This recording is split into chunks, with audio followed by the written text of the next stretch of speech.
श्री दत्त महाराजांनी आपल्या दैवी शक्तीचे किंवा अतींद्रिय शक्तीचे कधीही प्रदर्शन केलेले नाही. असे असले तरीही त्यांच्याकडे अनेक भक्त आणि अनुयायी यांचे पथ्य नियमितपणे येत असत. त्यात श्री दत्त महाराजांनी केलेल्या चमत्कारांचा उल्लेख असे. श्री दत्त महाराजांनी केलेल्या चमत्कारांच्या तपशीलवार हकीकती या पत्रांतूनही असत आणि अशा प्रसंगाचा प्रत्यक्ष अनुभव घेतलेले अनेक भक्त त्या हकीकती ठासून सांगत असत.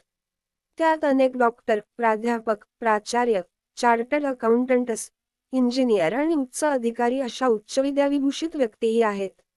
श्री दत्त महाराजांनी रोग कसे बरे केले, अपघातापासून भक्तांना कसे वाचवले, परीक्षेत यश मिळवण्यासाठी कशी मदत केली, दूर ठिकाणी प्रत्यक्ष दर्शन देऊन मार्गदर्शन कसे केले अशा अनेक हकीकती ऐकायला मिळतात.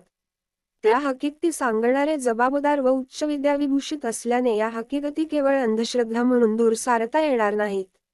काही भक्तांना श्री दत्त महाराजांचे स्वप्नात दर्शन आले, परंतु त्या स्वप्नात श्री दत्त महाराजांनी कपाळावर भ्रुकुटीमध्याला बोटाने केलेला स्पर्श अनेक महिने जाणवत राहिला. स्वप्नात श्री दत्त महाराजांचे दर्शन झाले व त्यावेळी झालेला चरणस्पर्श कपाळावर अनेक आठवडे जाणवत राहिला असे काही भक्त सांगतात.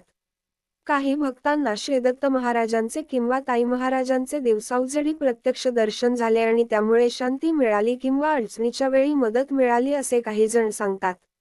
काही भक्तांना अडचणीच्या वेळी श्री दत्त महाराज किंवा ताई महाराज यांनी दर्शन देऊन मदत केली किंवा मार्गदर्शन केले आणि अडचणीच्या प्रसंगातून सुखरूप बाहेर काढले असेही काही जण सांगतात. अनेक भक्तांनी परगावी असताना प्रार्थना करून मदत मागितली आणि श्री दत्त महाराज देखील पुण्यातच असले तरी त्या भक्तांना परगावी आश्चर्यकारकरित्या मदत मिळाली असेही अनेक भक्त सांगतात.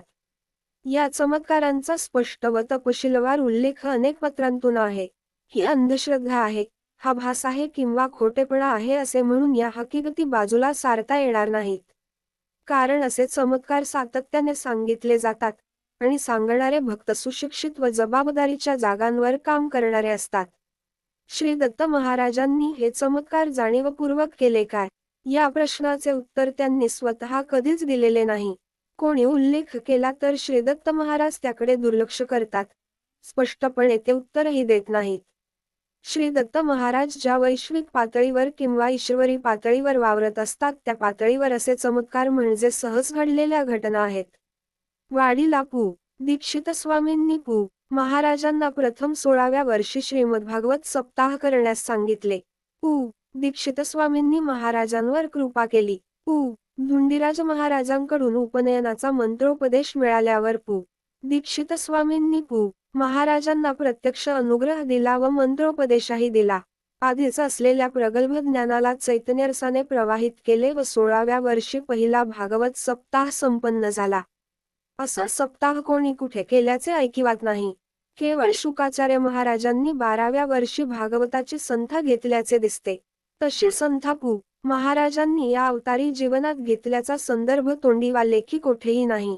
पु. महाराजांचा 7वीपर्यंतचा संस्कृत अभ्यास जेरेस्वामींच्या पाठशाळेत काव्य व व्याकरणाच्या अभ्यासाने झाल्याचे समजते. मग हा पुराणसेवेचा 16व्या वर्षीचा अभ्यास कोठे झाला, तर हा अभ्यास गतजन्मीचा वक्रतुंड बुवाचा होता.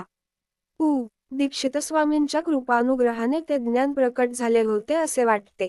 पु. महाराजांच्या प्रवचनातूनही लक्षात येईल की इतका अभ्यास आपल्यासारखा अडीअडचणीचा प्रपंच करताना कसा केला असेल.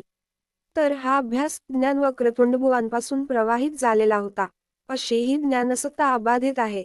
पुढील भागात लाईक करा, सबस्क्राईब करा.